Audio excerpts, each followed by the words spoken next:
Mais voilà, on va quand même lier ces questions parce qu'on a aussi une acteur qui travaille au sein de INALCO, Anaïd Donabedian, et un des dispositifs avec lesquels nous avons travaillé au sein de l'INALCO, c'était H2M, cette cursus sur la hospitalité, migration et médiation, où les langues et la traduction et les traducteurs jouent pas que ceux qui traduisent les mots un par un, mais qui traduisent contextuellement et qui en même temps, en traduisant, ont un rôle de médiation, donc de aussi expliquer peut-être les contextes et les conditions des paroles, voilà, la matière de la langue en soi. Mais voilà, on vous interdise par ces mots, mais à vous de trouver l'angle sur lequel vous aimeriez parler. Et merci que vous êtes avec nous sur cette thématique des langues et la traduction. Merci à vous de m'accueillir. Donc moi, je vais effectivement, vous avez parlé du projet de Marie-Caroline Sabliot qui fait un travail extraordinaire auprès des migrants et des réfugiés en France. Moi, je vais vous emmener quelque part d'où ils viennent pour voir un peu les enjeux qui se posent autour des langues quand une population entière est mise dehors de son territoire. Je vais partager mon écran. Je crois que j'ai 15 minutes, c'est ça, hein. Vous avez 15 minutes. Ouais. Voilà. Euh, donc, pardon.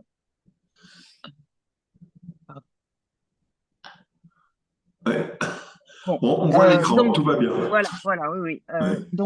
Voilà. Alors, donc, vous savez, vous avez certainement entendu parler de l'exil forcé des Arméniens du Karabakh il y a un peu plus d'un an, qui a conduit donc à la perte brutale de leurs repères spatiaux, qui sont d'ailleurs omniprésents dans la mémoire des déplacés. Je vais un petit peu vous en parler aussi. Pour ceux qui sont installés en Arménie, je suis allée leur rendre visite à deux reprises cette année, plus ou moins provisoirement, plus ou moins définitivement, avec un statut de réfugié qui est souvent ambigu pour des raisons aussi géopolitiques, entre autres, aussi de politique intérieure, et souvent mal vécu. Le rêve du retour dont ils n'arrivent pas encore à se défaire ou dont ils peut-être ne devraient pas se défaire, je ne veux pas me prononcer là-dessus. La question est vraiment complexe.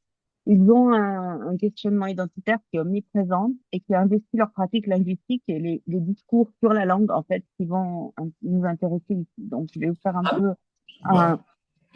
Vous m'entendez bien? Oui, et c'est un peu, peut-être le micro peut être un peu plus proche de vous. Je vais voir si je suis sur le bon micro. Comme ça marche mieux. Si Parce que j'ai un casque, normalement, il est très proche.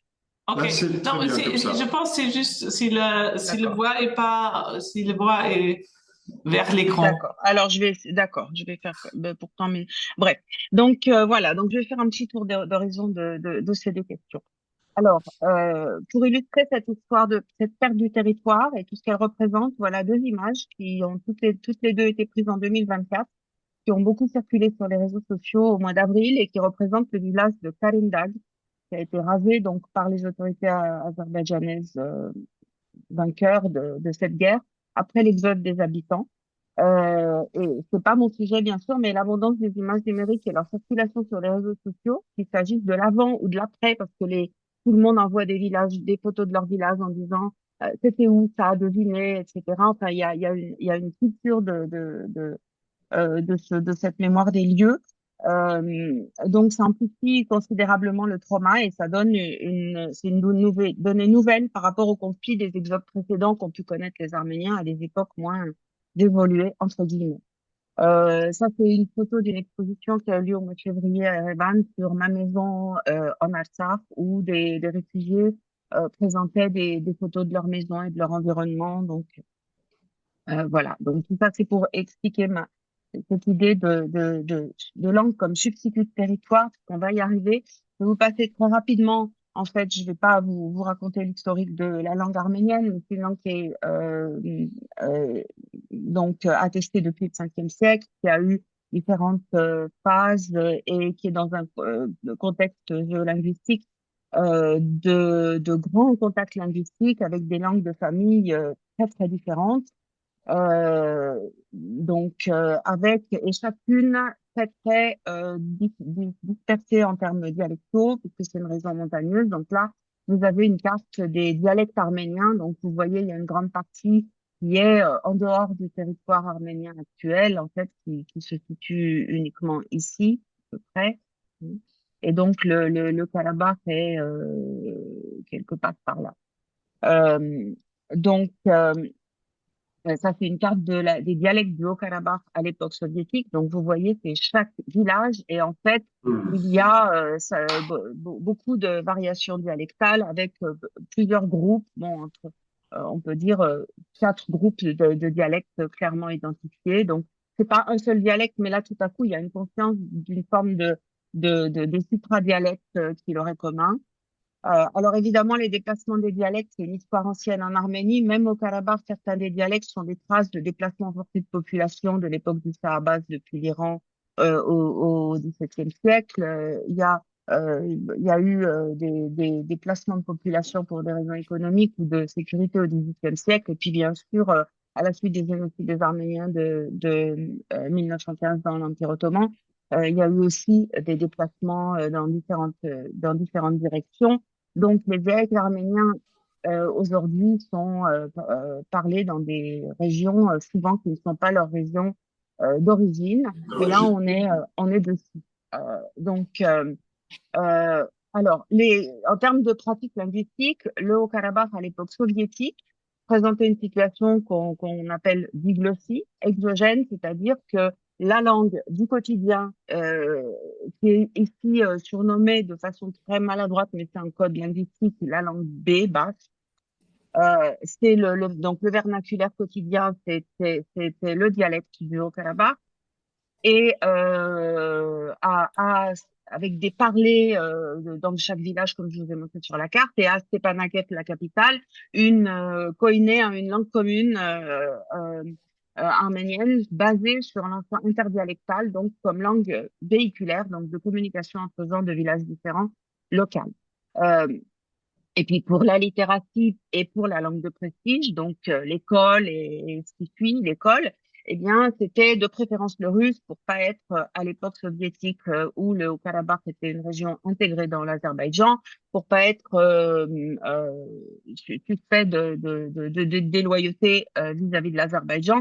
Les Arméniens choisissaient du Karabakh, choisissaient le russe en fait comme stratégie. Ça leur permettait de faire des études supérieures en Russie, de pas avoir cet imprimatur là arménien trop fort sur eux. C'est des mécanismes de négociation en situation de domination qui sont bien connus. On utilise tout ce qu'on peut.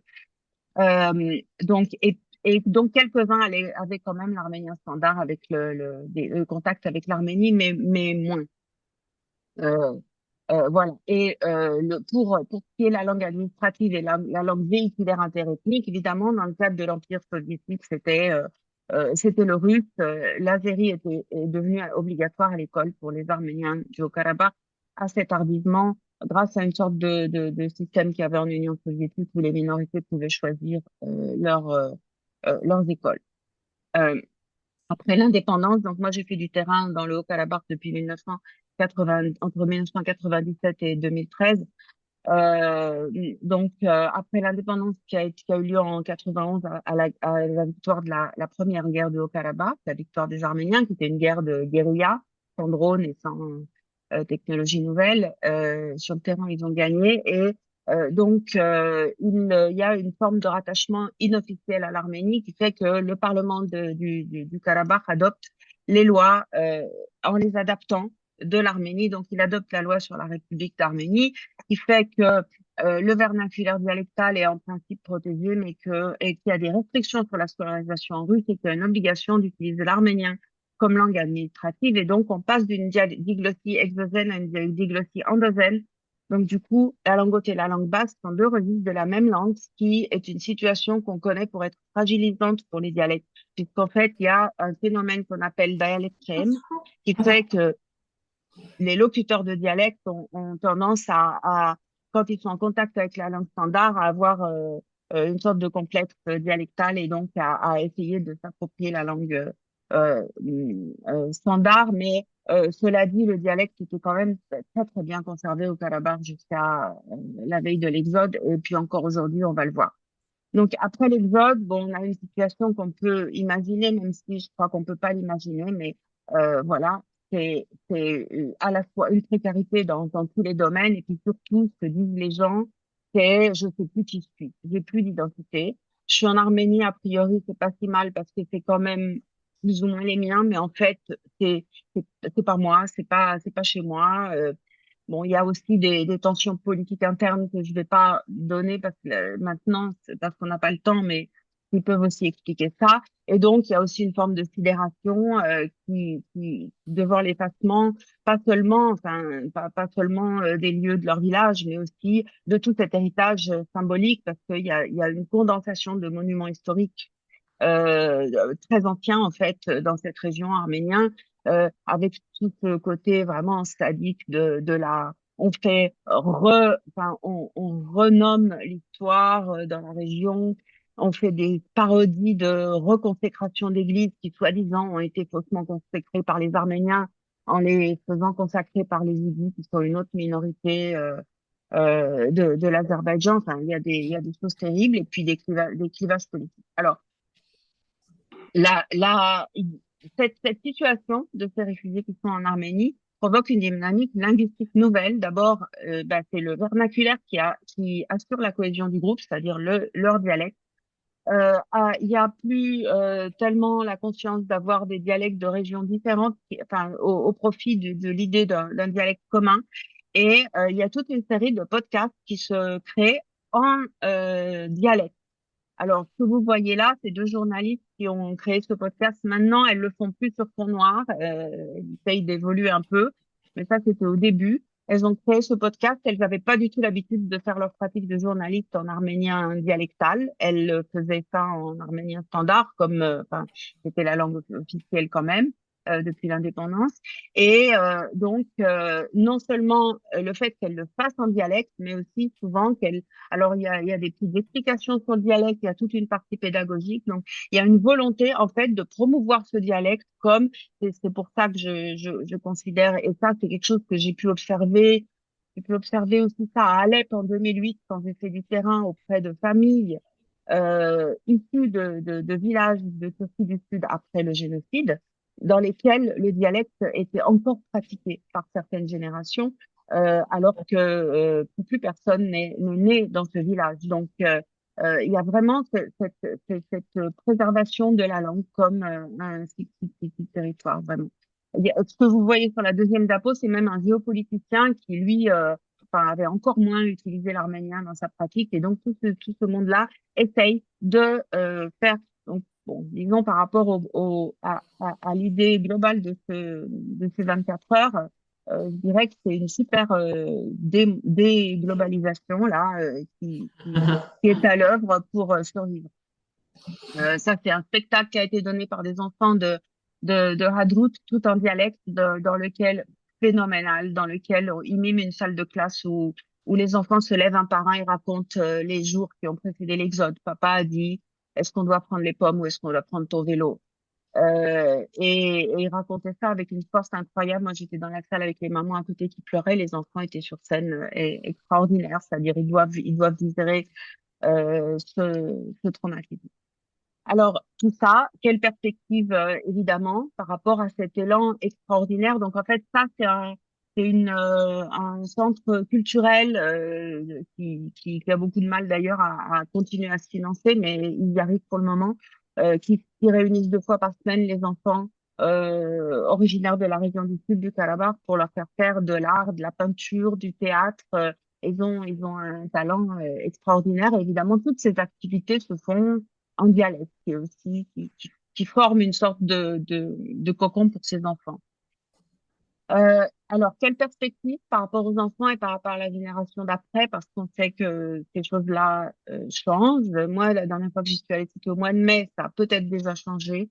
Je vais pas y retourner avant avril prochain. Donc, est-ce que c'est un mouvement durable ou est-ce que c'est juste une forme de transitoire de refus d'accepter l'exode en attendant une interaction? Évidemment, il y a toutes sortes de paramètres qui sont en jeu. Vous les voyez là, je pense qu'ils sont assez évidents. Une chose que j'ai pu observer quand même, c'est que les enfants, alors j'ai observé quelque chose de comparable avec les enfants de Syrie parce qu'il y a eu beaucoup de réfugiés de Syrie en Arménie depuis le début de la guerre en 2010, puisque beaucoup avaient déjà des passeports arméniens, en fait. Dans le Proche-Orient, il y a beaucoup de gens d'Arméniens qui ont demandé des passeports arméniens au cas où, depuis déjà une ou deux décennies, que l'Arménie autorise la double nationalité parce que c'était interdit à un moment. Et donc, il y a eu une tentative de préserver beaucoup de structures en arménien occidental, qui est la langue standard des Arméniens de l'Empire ottoman et donc de la diaspora. Et là, j'ai visité des centres également des centres culturels et artistiques, etc. pour les enfants. Et là, je vois qu'avec les animateurs, les enfants parlent arménien occidental, mais entre eux déjà, ils parlent arménien oriental. C'est-à-dire que l'effet de l'école, l'effet du groupe, l'effet enfin, je pense le besoin d'intégration dans lequel les enfants sont toujours souvent en, des précurseurs, enfin, ils sont pressés de s'intégrer, d'être semblables aux autres souvent. Donc là, ils jouent beaucoup. Donc c'est quelque chose qui est observé sur les générations suivantes. Euh, voilà, euh, les Ce coquelicots. qui, ce qui, ce qu'on va on va devoir arrêter, et je vous Déterminé. remercie. Euh, ce qui, par exemple, dans une langue que j'affecte, c'est la chanson, en fait, est un critère extrêmement fort pour recrédibiliser dans les jeunes générations une langue qui est fragilisée. Je parle du romanche, là. Euh, et ces travaux culturels, bien entendu aussi, à quel point on peut recrédibiliser par la culture, par l'usage, peut-être parfois même un peu subversif de la langue, lui redonner en fait goût et importance. Je trouve que c'était un très beau exemple de ce que constitue cette langue quand elle est déplacée, quand elle devient langue même si c'est entre Arméniens, hein, langue de migration, et à quel point elle est, elle disparaît, mais en même temps, elle est très profondément présente encore dans la profondeur des familles. Je crois que c'est là où il faut travailler. Nous, on aime beaucoup travailler sur la question de l'écrit, de la transposition écrite de ces dialectes pour leur donner une autre officialité, une autre présence dans l'espace public. Alors, je ne sais pas ce qu'il en est en arménien et je ne vais pas vous poser la question parce qu'il Oui, faut. parce que je pourrais parler des heures là-dessus. C'est des questions très intéressantes et pertinentes. Ouais, ouais. Et quand même, on a eu ce panel avec Christophe Laurence avant sur la question écologique et c'est qu'il est intéressant que ces savoirs locaux qui sont quand même liés aussi avec les langues qui sont des containers entre guillemets des transporteurs du savoir fait parfois on peut revaloriser les langues locaux, les dialectes, etc. Et ça, c'est aussi un lutte intéressant parce que cette perte de la diversité, on a commencé avec cette question les 24 heures sur la diversité d'expression et des langues. Ça va des cultures entre et jusqu'aux plantes et espèces. Ça, c'est une des choses. Il faut dans cette lutte planétaire et pas lutte de la globalisation. Il faut sortir les langues d'une logique économique mais comme un transporteur du savoir. Et je pense qu'on peut tout de suite enchaîner sur ces questions avec notre prochaine intervenante, Mélina. Merci beaucoup. Merci beaucoup, Anaïd, et vous restez peut-être encore avec nous. Mélina, on donne le mot peut-être à vous et on aussi, disons, bonjour à Odile qui va tout de suite parler après vous. Et bonjour, bonjour tout le Bonjour. monde. Alors, je m'appelle Mélina, je parle directement de Montréal, au Canada. Donc, il est tard. mon accent un peu québécois, donc vous allez percevoir ça. Moi, je vais faire mon intervention en anglais parce que je me sens It's plus okay. confortable avec ça. Mais si vous avez des questions en français... No, it's okay in English. Okay, perfect. Mais si vous avez des questions. Sorry, Mélina, I'm just thinking I have just a question to Odile because she's calling us from Beirut. If she need to pass before, if that okay, good. Thank you. Because of the internet connection, which could be sometimes problem. Okay, very good. All Odile. good now. Oh, good now. Okay, very good. So sorry, Elena. No problem. Because No problem. this is also a topic we haven't raised in this 24 hours, but we have a lot of activists also sometimes in difficult conditions. And if they don't appear, like we had in the panel before, or from Martinique, for example, Zakatoto, this can also be due to the actual political and fight conditions. And we, I'm just to say this also, we haven't systematized this, but this is also a 24-hour of field work and in solidarity. So, Melina, the floor is yours. Thank you so much. So I decided to talk about critical and feminist pedagogies for learning languages in this global world, which basically relates to modern pedagogies and pedagogies that are different from the traditional ones that we know when we talk about language learning. So this is also part of just to give you a brief of context and background here, this is part of my master's project. So I currently study at McGill University in Montreal. And I'm a Brazilian immigrant, educator, teacher, English teacher, living in Canada for the past 6 years. I hold a bachelor's in teaching English as a second language here from Université Laval in Quebec. And my project in my master's relates to this development and implementation of a critical and feminist pedagogy curriculum in the English classroom. So it studies these modern approaches to teaching a language. This is also very applicable in my work because I'm a social entrepreneur. So I have an English school for Brazilian women. It's an online English school.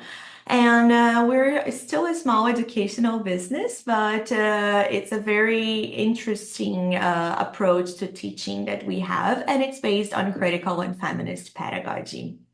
So here I brought a little overview of what I want to cover in this presentation. Language learning in the 21st century, principles of critical and feminist pedagogies, how they have been changing the way we teach and learn languages, the impacts of critical feminist pedagogy in the EFL classroom. So how it impacts our students' motivation to learn and how it impacts our students and the learning in general. First of all, I think it's nice to say that language learning has been changing a lot in the last years, and in the 21st century, in the last 25 years, it became something much more focused on student, much more centered on students, much more communicative, critical thinking. So I would say that even education as a whole changed like that.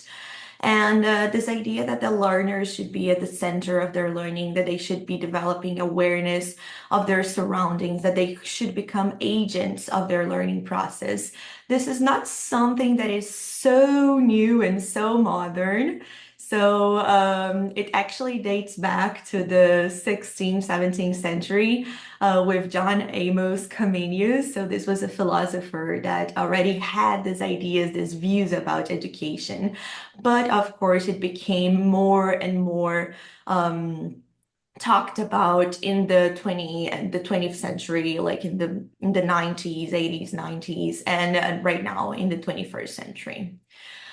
Critical pedagogy is one of the pedagogies that defends this idea of critical thinking and the student at the center.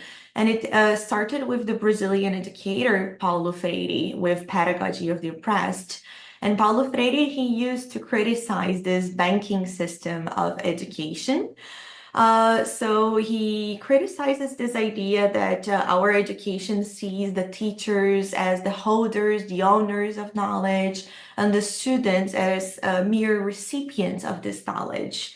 So Paulo Freire centered this idea that students, they have agency, they need to be empowered, they need to have their critical thinking, and they should co-create knowledge with their teachers. So they must share this knowledge, they must challenge this authoritative classroom dynamics, and they should he defends that the social issues, they must be discussed in the classroom so that students become aware of their social position.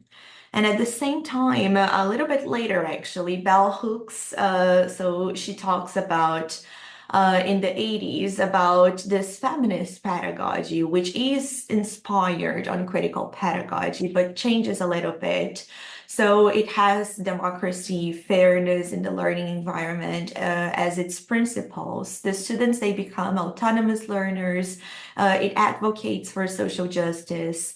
It defies this traditional Western knowledge and that reinforces the patriarchal structures. And it reinforces that power should be shared among teachers and classmates. All of this is very similar to critical pedagogy, but actually she also values the personal experiences, the stories, the connections, this safe learning environment. So students, they must learn in a safe space. This environment must promote collaboration among learners. And while traditional pedagogies, they are going to value more objectivity, competitiveness, self-interest, feminist pedagogy is going to value more the relationships, the caring, the growth, the building of a community that is connected. So these two pedagogies together, they are guiding principle. They have guiding principles for what is language learning in the 21st century, which is a more equal and more critical and a more just approach to education. Thinking about how these pedagogies have been changing the way we teach and the way we learn languages. So we have the idea, the deconstruction of this idea of traditional learning, in which the teacher is the owner of the knowledge. And we have the building of this modern learning in which everyone has knowledge to share. So knowledge is something that everyone builds together. We have the focus of these communicative approaches, this idea of dialogical learning and learning through dialogues with other people. The idea that we need to adapt language teaching to our students' needs and our students' interests, because students, they are not anymore interested in learning a language through made-up stories and outdated topics, but rather they need to learn through real-life stories, through authentic sources, engaging discussions, and things that are actually meaningful to them, things that are part of their reality. And students, they also refuse more traditional approaches to teaching. So even though they refuse these traditional approaches, there's still this need to balance modern and traditional approaches, because sometimes the students, they have the feeling that I am not learning if I'm not learning in a traditional environment. So they have this difficulty to acknowledge a dialogical learning environment as a learning place. One thing that I would like to tackle is the idea of English as a global language, not only as a foreign language. As an English teacher, I think it's very important to emphasize that the English language is the largest language in number of speakers in the world, and currently is spoken by more non-native speakers than native speakers. So it's not anymore the language of the others, it's the language of everyone. And so this idea that there is no good English, there is no standard of the English that we need to just follow, for example, the US English or the English from England. But this idea that English is a language that belongs to a lot of people, so we shouldn't be ashamed of having an accent, of making mistakes, because it is a global language anymore. It is a global language at the current moment. And Hooks has a quote that I really like, which is, ideas are always more important than language, meaning that the good language, the good English, and I think this applies to any other language that we speak, the good language is the one that communicates your ideas, that expresses what you're thinking, your voice, your opinion, and experiences. So finally, to get to the impacts of these pedagogies in the EFL classroom, I have been applying this for the last 3 years in our classes at my English school, and the results are pretty positive. So we have highly motivated students to learn English. They are learning English through topics that are related to social issues, self-knowledge, real-life stories. They connect with this learning much more meaningfully than just with traditional textbooks or made-up stories. They build a strong and collaborative community. They develop self-confidence in their communication, so they are not anymore afraid of making mistakes or minor mistakes, because they understand that the meaning is much more important than the form. They are not ashamed of having a foreign accent, so they understand that having an accent is actually a sign of bravery. It's a sign, it's a part of your identity, right? So it means that you speak a different language. And they are able to enter any kind of discussion and develop their opinions, share ideas, and express themselves on different topics. Thanks a lot. We have to switch to the next story. Perfect, no problem. It's a very short element. We could discuss long time about the presence of English in Quebec and other points of your approach. I'm an example of Globish speaking, that's sure. And I see it often. I just speak and is okay, and others are afraid to speak English with this low quality of speaking. And this point, I think, is very interesting. How can we learn the persons, not only English, but the language of the world, to speak it with mistakes and to say it's not important. We have to speak. That's the most important. Thanks a lot. Thank you. So much.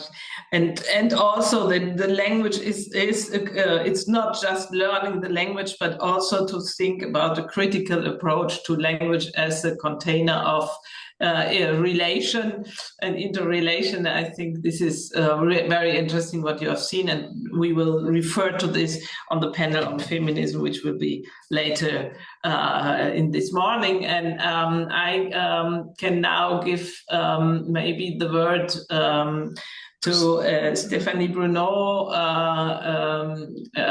who's also with us this morning, and maybe will reflect on what we had just have heard. Good to see you here from Paris. Bonjour, je vais switcher en français. Oui, Très bien, bien très sûr, bien, bien très sûr. bien. Oui, oui. Est-ce que je peux partager mon écran? Ça Tout à fonctionne? fait. Ouais. Ouais. On vous laisse faire. Voilà. Merci. C'est bon, comme ça? Ça Oui, fonctionne? très bien. Oui. Ah, et ça va lier avec l'intervention d'Odile, j'imagine, si on est sur le plurilinguisme. Oui, voilà, je vais vous emmener, vous embarquer plutôt en Amérique latine. Donc, c'est un plaisir d'être avec vous aujourd'hui et de partager avec vous ma recherche. Moi, je suis en doctorat en sociologie et je vais vous parler un petit peu de la situation du plurilinguisme à un niveau mondial, mais aussi également d'un point de vue situé dans le contexte de ma recherche, qui est une recherche qui s'inscrit dans le cadre scientifique international sur le thème de l'afrodescendance et des revendications identitaires des populations Garifuna en Amérique centrale et particulièrement au Honduras. Donc, mon PowerPoint sera en espagnol et ma présentation en français. Donc, il s'agit de faire une présentation sur du monolinguisme au plurilinguisme, les migrations circulaires et les pratiques langagières hétérogènes de la jeunesse afrodescendante Garifuna au Honduras. Donc, j'inscris ma recherche dans le cadre des enjeux de construction identitaire des sociétés pluriculturelles et multilingues, particulièrement en Amérique latine, là où la reconnaissance des formes sociales, culturelles, ethniques ou encore linguistiques de l'identité sous ces formes plurielles est devenue désormais un enjeu sociétal de revendication politique et de reconnaissance à l'échelle de la région, mais aussi à l'échelle internationale. Donc, une telle redéfinition de ces sociétés sous des identités plurielles et multilingues incite alors à repenser les objets de la recherche en sociologie. Donc, je vais parler du contexte mondial sur ce qu'est la diversité peut-être linguistique et puis ensuite particulièrement en Amérique latine. Donc, en Amérique latine, tout d'abord, donc sur le continent américain, c'est un continent qui englobe près d'1 millier de langues autochtones, qui est parlé par environ 25 millions de locuteurs. Donc, l'Amérique latine est l'une des régions au monde présentant la plus grande diversité linguistique. Si on va de la Patagonie jusqu'à la Mésoamérique, on dénombre environ 500 langues autochtones. Il s'agit pour la plupart de langues à tradition orale et sans forme forcément standardisée ni de façon standardisée, notamment par rapport à l'écrit. Donc, euh, néanmoins, parmi ces langues qui sont présentes en Amérique latine, on parle de langues donc autochtones, et ces langues sont parfois, donc, dans des contextes sociolinguistiques, de langues minoritaires et de langues aussi donc minorisées. Cette catégorisation de ces langues a été faite en partie par l'UNESCO qui, depuis 2019, a posé un diagnostic assez alarmant sur la possibilité que ces langues continuent d'être parlées dans les années à venir. Donc effectivement, je ne sais pas si vous voyez sur la carte, mais si je vous pose la question de savoir combien de langues est parlée dans le monde, peut-être que vous en avez une estimation. Je peux vous dire effectivement combien de langues sont parlées dans le monde approximativement. On estime à peu près à 7000 langues qui sont parlées dans le monde. Et cependant, l'UNESCO a posé un diagnostic qui peut être surprenant, voire alarmant, qui est celui qu'à la fin du 21e siècle, on estime que approximativement 90% des 6500 langues parlées dans le monde auront potentiellement disparu. Une par semaine. Comment? Une par semaine. Ah oui, j'ai pas fait le calcul de cette formule-là, mais Si. effectivement, si on met cette formule-là en place, oui, ce serait à peu près le diagnostic qui a été prognostiqué. Donc, c'est une donnée qui commence à faire un petit peu le tour du monde et qui préoccupe en tout cas. Et c'est une donnée que j'ai pris en compte donc, pour réaliser ma recherche, notamment parce que une des langues avec laquelle je travaille sur mon terrain est la langue Garifuna et a été diagnostiquée par l'UNESCO comme langue, en tout cas catégorisée comme langue vulnérable, donc qui pourrait être amenée à disparaître. Je voulais quand même rappeler que le multilinguisme, c'est une tendance globale au niveau mondial, puisqu'en fait, on estime que 70% de la population mondiale est multilingue, c'est-à-dire parle deux langues ou plus. Cependant, en fait, dans le cadre de mon projet de recherche, moi, je m'interroge sur le fait de savoir si la langue Garifuna peut être inscrite dans ce contexte de multilinguisme, sachant qu'il y a d'autres langues dominantes dans le contexte hondurien qui sont les langues, qui sont deux langues particulièrement, donc l'espagnol, qui a été imposé dans le cadre historique de la colonisation, et une deuxième langue également qui vient dans le cadre, qui vient s'imposer petit à petit dans le cadre des migrations circulaires avec les États-Unis, qui est la langue anglaise, sous toutes ses formes et variétés. Donc, je vais peut-être replacer un petit peu le contexte de ma recherche pour situer d'où je parle et à partir de quel contexte je parle. Donc, la langue Garifuna, comme j'en ai parlé un petit peu avant, c'est une des langues avec laquelle je travaille dans ma recherche. Et la langue Garifuna, en fait, c'est un marqueur fort de la résistance pour cette population afro-descendante qui n'a jamais été esclavisée en Amérique latine. C'est une langue, du coup, Garifuna, qui s'est constituée à Saint-Vincent, donc dans les Petites Antilles, et qui s'est créée en résistance à l'Empire colonial britannique. Au Honduras, du coup, le contexte sociolinguistique se caractérise par la présence d'une langue dominante, qui est celle de l'espagnol, qui s'est imposée donc durant la période coloniale et qui est désormais reconnue langue officielle et administrative du pays. Bien qu'au Honduras, en fait, l'État reconnaisse 9 autres langues minoritaires et minorisées, d'autres langues indigènes qui sont ici présentes sur la carte en bas sur le PowerPoint. Donc, en Amérique centrale, particulièrement donc, au Honduras, au Belize, au Guatemala et au Nicaragua, on estime que la population garifuna, qui est présente sur l'ensemble de ces pays, s'estime environ à 400 000 individus, avec 140 000 locuteurs de la langue qui seraient présents au Honduras. Donc, comme je le mentionnais un petit peu avant, la population garifuna est catégorisée et s'autocatégorise d'ascendance africaine. Et elle représente une population afrodescendante, donc singulière en Amérique centrale, puisque c'est une population cimarron, et c'est-à-dire donc qui a résisté à l'esclavagisme. Et sa langue, du coup, il y a un marqueur identitaire fort de cette résistance. Donc, ça me semble assez intéressant en fait de m'intéresser à cette langue-là, parce que si bien la langue garifuna est catégorisée comme langue autochtone en Amérique latine, en fait, c'est une langue qui a eu une évolution assez différente par rapport aux autres langues autochtones du panorama sociolinguistique en Amérique latine, puisque c'est une langue en fait qui a été créée à l'époque coloniale, aux alentours donc du XVIIe siècle, qui a commencé donc en résistance à l'Empire britannique. Et au début, donc, il y avait environ 2000 locuteurs de la langue garifuna dans les Petites Antilles. Or, à l'heure actuelle, on est à peu près à 140 000 locuteurs. Donc, c'est une langue en fait qui s'est développée durant la période coloniale et n'a pas forcément été, n'a pas en fait été réduite pendant la période coloniale, mais au contraire, c'est plutôt développée. Néanmoins, dans le contexte actuel de globalisation, cette langue est quand même catégorisée par l'UNESCO comme une langue vulnérable, comme je le disais tout à l'heure, et elle a même été à ce titre donc catégorisée au titre de patrimoine culturel immatériel à l'UNESCO en 2008. Donc, cette catégorisation reconnaît donc le statut de la langue comme une langue vulnérable qui peut être amenée à disparaître et du coup confère une certaine protection, voire met en place du coup une politique de revitalisation de cette langue-là dans certains pays comme au Nicaragua par exemple où cette langue n'est plus parlée, ou très peu, dans le cadre par exemple de pratiques musico-chorégraphiques ou de chansons, mais dans le quotidien, elle l'est plus vraiment. Donc voilà un petit peu le contexte et les enjeux de ma recherche. Ce qui m'emmène à vous parler d'une notion que je mobilise. Donc, bien que je fais que ma recherche en sociologie, en fait, je m'intéresse aux langues et évidemment, je mobilise la sociolinguistique. Et donc, voilà, dans ma recherche, je parle donc de pratiques linguistiques plurilingues. Et ces pratiques linguistiques plurilingues, en fait, elles se matérialisent dans un marché linguistique où les langues, en fait, n'ont pas du tout le même statut. Donc, la langue est perçue dans ce marché linguistique comme un instrument de pouvoir avec différentes valeurs économiques, sociales, culturelles, mais aussi symboliques. Et des valeurs sont attribuées à chacune de ces langues, qui sont caractérisées du coup dans une sorte de hiérarchie sociale.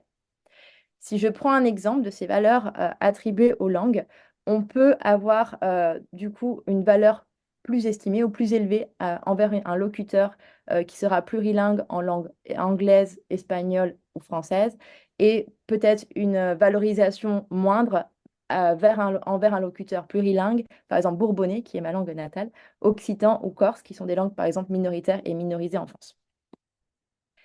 Donc, je voulais vous donner à voir un petit peu concrètement, en fait, comment ça se matérialise, en fait, ce plurilinguisme sur mon terrain et comment finalement, dans les échanges et les interactions au sein des familles auprès desquelles je travaille, s'échangent en fait plusieurs langues et comment ces échanges sont en fait caractérisés par du multilinguisme et du plurilinguisme.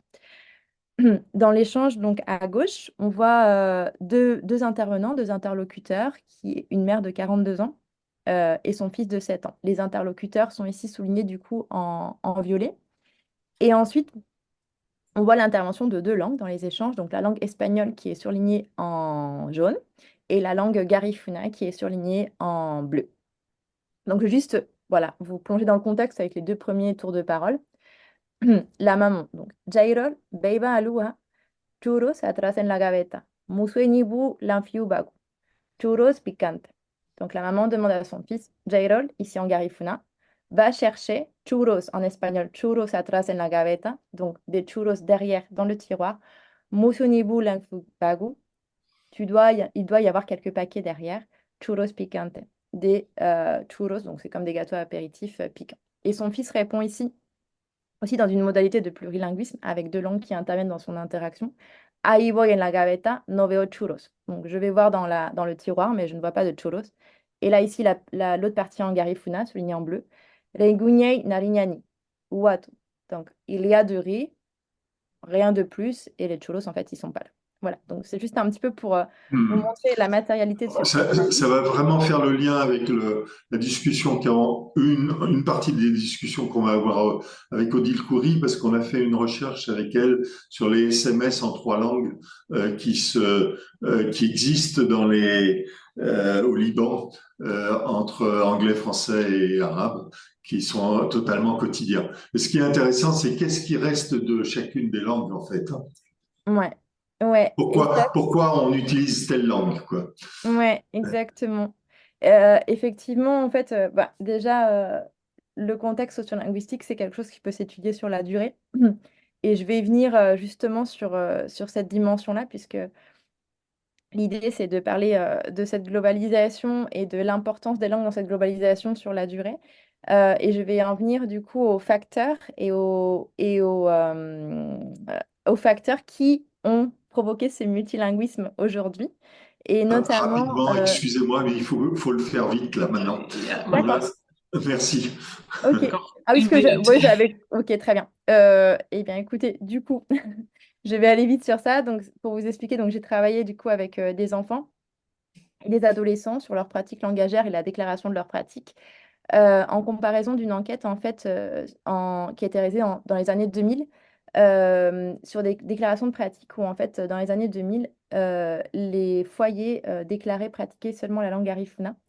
Donc on peut le voir ici sur la slide tout à droite où la langue parlée à la maison c'est le Garifuna, la langue parlée par les parents également. Or, actuellement, dans la recherche dans laquelle sur laquelle je travaille, les jeunes avec qui je travaille, qui ont entre 11 et 18 ans, déclarent d'autres pratiques. Donc, vous pouvez le voir ici à travers le portrait langagier où chaque langue est attribuée une couleur et on voit du coup le plurilinguisme qui apparaît dans ces portraits langagiers. Ce qui redéfinit en fait les pratiques langagières au prisme des parcours migratoires de ces jeunes, puisque là, en fait, on a une carte des migrations à niveau international. Ce qui m'intéresse effectivement, c'est le flux d'Amérique centrale vers les États-Unis, mais que cette migration n'est pas à sens unique, mais bien circulaire, que par ailleurs, il y a aussi des migrations qui partent vers le Mexique et qui influencent aussi l'accent espagnol pour certains de mes interlocuteurs qui, du coup, on peut voir des marqueurs de la langue mexicaine dans la langue espagnole Garifuna également. Qu'il y a aussi des migrations des parents de ces enfants vers l'Amérique du Sud, mais également vers l'Europe, en France, mais surtout en Espagne et en Italie. Et également, effectivement, aussi une migration vers la Chine. Tout ça pour dire qu'on est passé d'une situation de monolinguisme dans les années 2000 à effectivement le cas d'une migration circulaire accélérée, non seulement vers les États-Unis, mais on le voit ici avec la déclaration des langues parlées par les enfants et le parcours migratoire de leurs parents, un plurilinguisme qui s'explique par ces migrations circulaires dans d'autres pays et qui redéfinit du coup les trajectoires migratoires et les pratiques langagières. Voilà. Merci beaucoup, Merci c'est beaucoup. très intéressant et précisément, on fait le lien tout de suite avec Odile pour qu'elle laisse la plus de parole et merci beaucoup, c'est très intéressant votre travail. Bonne journée. Merci. Également. Alors, Odile, peut-être se souvenir sur ce workshop sur les trois langues à l'université. Ouais. bonjour déjà. Bonjour, D'accord, Odile. là, pour ne pas retarder tout le monde, je vais un petit peu dire ce que j'ai préparé en vitesse. Très bien. Ouais. Et donc, lorsque nous parlons de l'influence de la globalisation sur les langues, on sait que la majorité des langues évoluent selon le besoin du moment et s'adaptent avec les apports et les échanges sociaux, technologiques, commerciaux, etc. Euh, bien que pour moi, le phénomène de la globalisation ne commence pas avec l'appellation globalisation. Je trouve que déjà, quand il y a eu les premières explorations et tout, euh, c'était déjà un début peut-être de ça. Je sais pas. Enfin, je vais tout de suite passer sur le Liban et son rapport avec la globalisation. Le Liban est un excellent exemple de la diversité et de la complexité linguistique. Toute personne qui est un petit peu, qui connaît un petit peu le Liban peut voir justement que nous avons déjà un héritage historique vu toutes les invasions, les visites, etc., qui ont eu lieu. Nous Millénaire. avons eu... Pardon? Millénaire. Millénaire, exactement. Je ne sais pas si je peux partager mon écran, je ne suis pas sûre parce que tout à l'heure, Possible. j'avais fait un petit test et ça ne marchait pas. J'ai juste un petit truc à montrer. Si ça ne marche pas, ce n'est pas grave. Petite seconde.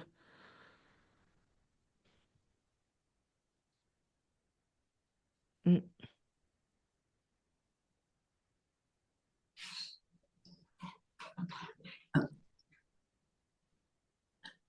non, j'ai l'impression que ça va pas marcher.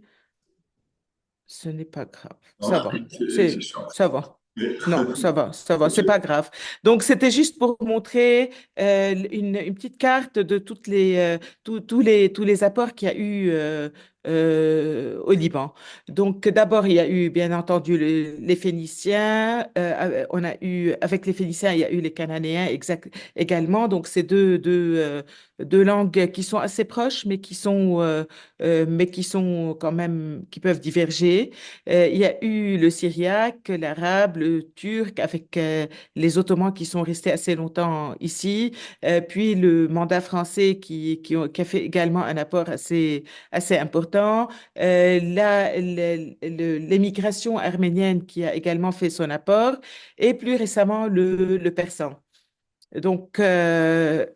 C'est un pays aux nombreuses langues, bien que l'initiale soit on ne peut pas dire forcément l'arabe, parce que l'arabe littéral ou l'arabe littéraire est tout à fait différent du libanais parlé.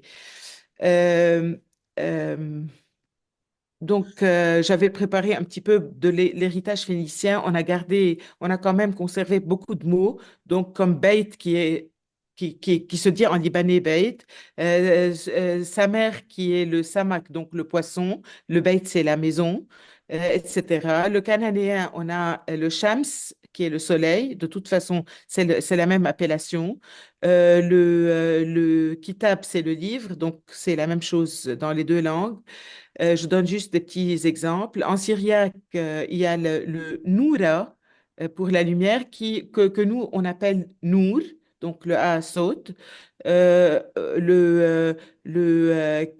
Kaza qui est devenu kas, donc le calice, etc. Et pour le turc, il y a bien entendu beaucoup de mots, énormément de mots qu'on confond en fait entre libanais et turc. Il faut vraiment chercher très loin pour voir ça. Avec le français, nous avons énormément aussi de mots. Il y a la bicyclette qui devient bicyclette. Il y a la télévision qui devient télévision. Il y a les escarpins qui deviennent scarbine. Donc, il y a pas mal de choses. Maintenant, concernant l'arménien, je n'ai pas pu m'ancrer énormément. Je sais que nous utilisons des termes arméniens en parlant libanais, lorsqu'on dit dans une même phrase, parce qu'on switch d'une phrase à une autre, dans une même phrase, on switch d'une langue à une autre naturellement. Donc, il y a le mot hokis qui vient souvent, qui veut dire, c'est un mot d'affection, donc mon cœur. Il y a le mot ayo pour dire oui, des fois on l'utilise. Donc, il y a des petits mots. Mais quant aux mots, si ce sont exactement les mêmes que nous utilisons en libanais, si on les a libanisés, si vous voulez, là, je ne suis pas sûre parce que je confonds entre l'arménien, comme je ne parle pas tout à fait la langue, mais je connais juste des bribes, et le turc parlé par les Arméniens. Et là, je ne suis pas sûre des deux. Euh, il y a également eu l'influence syrienne et égyptienne, bien entendu. Les Égyptiens, parce qu'il y a eu la popularité du cinéma égyptien au Liban, dans tous les pays arabes, notamment au Liban, a fait que on ait pas mal de mots aussi d'influence égyptienne. Les Syriens, de par la promiscuité déjà géographique et de par l'occupation qui a été assez loin. Maintenant, comme dans beaucoup de pays du monde, il y a l'anglais qui a pris une place de plus en plus importante dans les dernières décennies, notamment au niveau des universités dont certaines étaient francophones. Je parle de l'USEC, là, par exemple, et qui s'anglicanisent petit à petit, qui s'américanisent, disons, petit à petit. Voilà. L'anglais Euh, est une des langues officielles du Liban, hein. Oui, et c'est devenu une des langues officielles, alors que les deux langues officielles à la base, à l'indépendance en 43, étaient l'arabe et le Et le français. français. Maintenant, pour le libanais, qui est une variété de l'arabe levantin, c'est la langue maternelle de la majorité de la population, qui est utilisée dans la vie quotidienne et qui diffère, comme je l'ai dit tout à l'heure, considérablement de l'arabe standard moderne, qui est utilisé dans des contextes formels comme dans les médias, dans l'éducation, dans les documents officiels, etc. Certaines personnes refusent d'appeler le libanais une langue alors que d'autres, il y a une grande polémique là-dessus. Certains l'appellent un dialecte, alors que tous les apports qui sont qui interfèrent dans le libanais sont assez clairs quand même et montrent que ce n'est pas tout à fait une langue, ce n'est pas tout à fait de l'arabe. Il y a eu dans le temps, il y a peut-être 70 ans, un penseur, écrivain et philosophe libanais qui s'appelait Saïd Ha'el et qui a lancé un alphabet formé de 36 lettres qui nous permet de prononcer tous les sons desquels on pourrait avoir besoin en parlant libanais. Parce que comme il y a l'apport de toutes ces langues, l'alphabet arabe ne correspond pas à ça. Et c'est un alphabet qui est à la base formé de lettres latines à la base, avec certains diacritiques, etc., qui donnent l'un ou l'autre des sons à utiliser. Plusieurs ouvrages ont été imprimés, mais cette forme d'écriture n'a jamais été officiellement adoptée. Mais, et là, je viens à ce que Rudy avait commencé à parler. Les jeunes actuellement, avec, vous savez, l'évolution de la technologie, les médias sociaux, la facilité de communiquer par WhatsApp, par messagerie, etc., sont retournés à cette langue que Saïda elle avait transcrite en utilisant naturellement, c'est eux qui ont improvisé une langue pour chatter sur leur téléphone portable. Et cette langue utilise les lettres latines pour écrire libanais. Donc, ce ne sont pas des lettres, des mots arabes forcément. Il y a de l'arabe, bien entendu, mais il y a également du français, de l'anglais et du libanais dessus. Des fois de l'arménien aussi quand il s'agit d'ajouter l'arménien. Voilà. Donc, mais l'inconvénient de cet apport qui est très pratique, que nous avons tous commencé par refuser à la base, et auquel je me suis intéressée par la suite parce que venant aussi spontanément que ça c'est venu, ça démontre quand même une volonté ou une nécessité de pouvoir transcrire la langue dans laquelle on pense, notre vraie langue maternelle, qui n'est ni l'arabe, ni le français, ni l'anglais. Voilà. Mais le libanais. Euh, L'inconvénient de cette manière d'écrire est qu'il n'y a pas de règles. Donc, si nous avons une dominance dans l'éducation française, si nous venons d'un background français, euh, il est normal que nous écrivions les W, les machins, en OU plutôt, les sons OUA, etc., en OU plutôt qu'en W et vice-versa. Donc, il n'y a pas de normes. Il faut connaître un petit peu toutes les langues pour pouvoir jongler facilement et comprendre ce qui est écrit. Euh, je Ce qui dois également dire, là aussi, ce qui est vraiment intéressant, c'est que ce Libanais ou ce mix, cette créolité, elle est exportée, c'est-à-dire les Libanais à Paris ont un français un peu particulier, etc., etc. C'est-à-dire la force de ce mélange reste très intéressant. Et ce qui serait intéressant, c'est vraiment de voir si petit à petit certaines choses se stabilisent.